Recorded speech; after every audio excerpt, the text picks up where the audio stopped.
problem at home. Anybody have this problem? Anybody ever have rodents in the house? Yeah, well, it's true. I guess it's true. Yeah, and then my friends who've been over for dinner are real happy about this.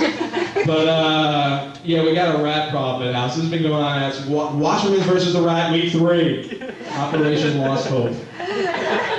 And it's gotten absolutely brutal at this point. It happened, that started about 3 weeks ago. It's actually a true story, I swear to God. It's about 4 in the morning, and we hear this noise outside in the back. We didn't actually know where it was, so, you know, a little worried, don't know what's going on. You wake up at 4 in the morning, you know you're thinking rationally. I'm thinking, you know, oh, it's one of those defendants has finally found me seeking his revenge. So I do what any brave husband would do. I send my wife out to go check out what's happening. And well, it's actually fair, though, because as you all know, anybody who's married here, every spouse you have, well, the first thing you do when you get married is you divide up jobs according to things you hate to do. You know, is this true? I mean, I am Bill Boy, right? I do all the bills. Ant-Man,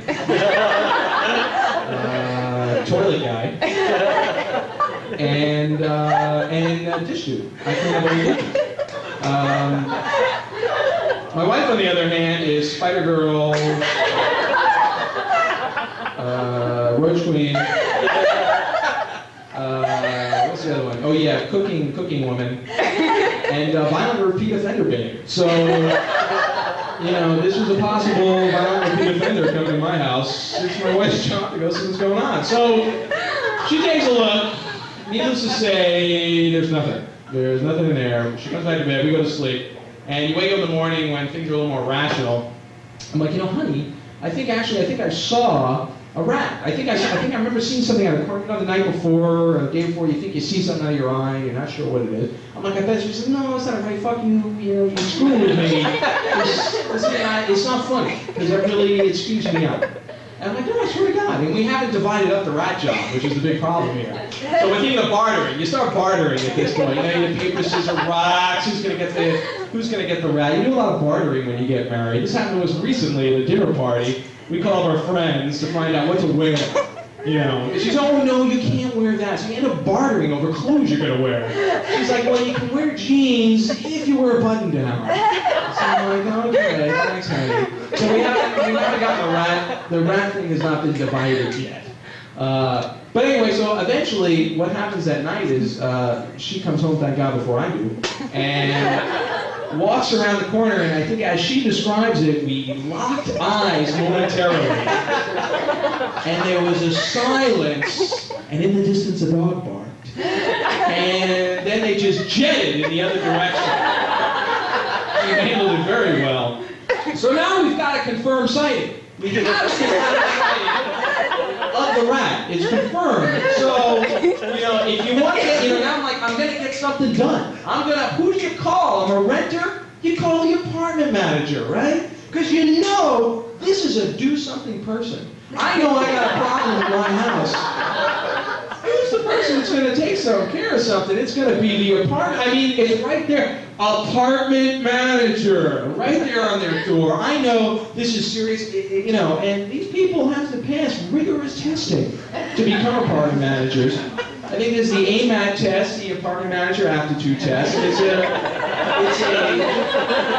very, very rigorous test. Very rigorous test. The interview from Mr. Jenkins, so you want to be an apartment manager. Well, first let me congratulate you on your career choice, setting your goals quite high. Let's go over your aptitude test and see if you've got what it takes to be an apartment manager. Let's see. Oh, very good, Mr. Jenkins. You didn't finish high school. That's a plus in your favor. Oh, abused child. You were abused as a child. That's also very good, Mr. Jenkins. You're not very physically attractive. That will fit right in with the apartment manager motif. Oh no, I'm sorry, Mr. Jenkins. You're not quite angry and bitter enough to be an apartment manager. However, I do believe there's a job down the street at a university. I think they're hiring people for their student loan department. I think you are just angry and bitter enough for that job. Who are these fucking people? You know, like they're giving you their money. Yeah, I'm still very bitter about this because I'm still paying on it. But, so I'm thinking, okay, you know, I'm going to call her, something will get done as soon as I call her. So I get on the phone, I'm like, you know, I've got a rat. I've got a rat. I'm expecting, you know, instant response. Mr. Wasserman, you're a ratepayer. We'll take care of this. No problem. We'll get right on. Our rat in our apartment? No problem. You shouldn't have to live in this. Of course, what's the first thing she says to me? Are you sure you have a rat? I'm like, sure I have a rat. No, I just wanted to call and interrupt your home shopping spree. I know you're involved in some really important activities, but she's like, are you sure? Are you sure you didn't mistake it for something else? Oh yeah, no, I haven't gotten object recognition down yet. I'm like, hey, what's this banana in my hand? Ah! I'm like, yeah, it's a rat. So she's like, okay, all right, well, we'll send somebody up to take a look at the apartment. So they send up somebody. I swear to God, this is true, and it's really bothering. She sends somebody up to the apartment, and they find a hole in the wall next to the stove where the pipe goes in, where this thing's obviously getting in. So they patch it up, and it's a beautiful patch job. Your rat problem is solved, Mr. Wasserman. You're right. Next morning, I wake up. We've got a vent over the top of the stove. You know, like it goes into the ceiling. And I walk in, the place was spotless, and there's grease shit all over the floor and all over the stove, so you know it's coming in the vent now. It's using the vents to get around. I felt like Sigourney Weaver. It's using the vents to get around! I'm looking at flamethrowers. Where is it? Tell us it's in the vents! So, it's using the vents to get around, which it is, actually.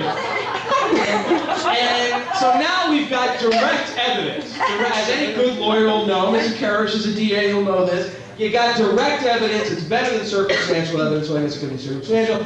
I call the manager back. I'm like, look, I've got evidence. We've got the rat. I get the authorization to call the exterminator.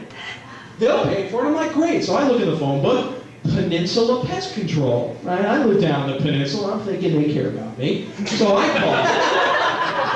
I call, and I swear, I get on the line with her, and you don't want to start off on the wrong foot with your exterminator at all. And I end up, I'm like, hi, I've got a rat problem. I need to speak to an exterminator. And there's silence on the line for a good 5-6 seconds. I swear to God. And she's like, well, we'll pass you off to the first available pest technician. I swear to God. I'm like, I must be calling the peninsula. Because we don't have exterminators, we have pest technicians. Who was my first pest technician? Chip. Chip takes up the phone. So, Mr. Wasserman, what can I do for you? I'm like, I got a rat problem. Are you sure you have a rat, Mr. Wasserman? This is Burlingame, you know. We don't allow those type of characters in Burlingame. I'm like, no, I got a rat problem. I want you to come down here. What kind of name is Wasserman, Mr. Wasserman? I didn't think we had Wassermans in Burlingame either. I'm like, well, can you take care of it? He's like, sure, I'll tell you what we'll do. We're going to send you these glue traps. I'm like, glue traps? He said, glue traps, you put them around the cave, and the rat will get stuck to them, and it'll take care of the problem. So I'm thinking, this is really cool. This is like latest technology, glue traps. I'm picturing a lab full of these guys, you know, testing out different viscous materials for different sized rats. Oh, let's try this one, Jim. Well, no, I don't think that compound Z is good enough. This rat seems to get it. So I'm feeling confident. They come, they drop the rat traps off. We go to bed. I swear to God, 10, 15 minutes after we go to bed, I hear this. Oh, no. I'm like, oh, fuck, we got him.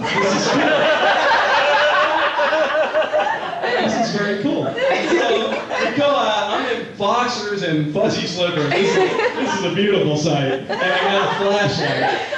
And as I get closer to the kitchen, you know, it's getting louder.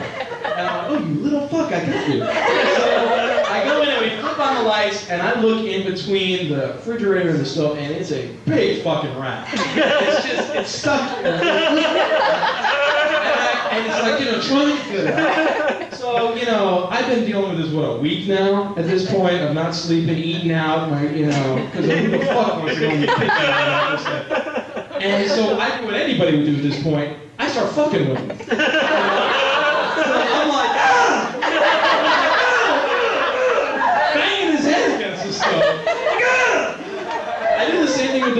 at work when they're in custody. I'm all like, ah! So, you know, I go to sleep. What do? I'm not going to fucking reach back there. It's a rat, for God's sakes. I'm not going to touch it. We'll go to sleep. You know, we do. We go to sleep. We figure it's stuck. This is a viscous substance. It's going to be there the next morning. I get up in the morning. This thing is gone. And not only is it gone, now it knows what I look like. You know, this thing's running around the house. That motherfucker. Really funny. Really funny. See you laughing now, motherfucker. I'm wake up on your pillow. So, you know, now I'm starting to freak out a little bit here. So I call Chip back. I'm like, Chip, it didn't hold him, Chip. Well, didn't you, when you saw him, didn't you kill him? I'm like, what? He swears, like, didn't you hit it with a wedge or something? Like, you know, I'm like, it's a mammal. It's not a roach. So I'm like, oh, Chip, this is why I went to law school. So I didn't have to kill these things. That's why I called you, Chip. So he's like, okay, well, he's going to be too smart for the viscous traps now. What we'll need to do is send you over the mechanical traps. So we're escalating the war mechanical traps. So they send over the mechanical, and have you ever seen rat traps? You know, I'm thinking Tom and Jerry, you know, little traps. Ah, well, what's on my tail? This is a big fucking trap. It's two of us. We're like, putting it down, and he's like, well, put peanut butter on him. Rats love peanut butter. I'm like, all right, so we put peanut butter on it. On the trap. This is where we are right now, actually. It's been about 3 days. I haven't gotten rats, but I do have fucking ants now. I got ants all over the kitchen. Because guess what? Ants like peanut butter too. So I called that Chip.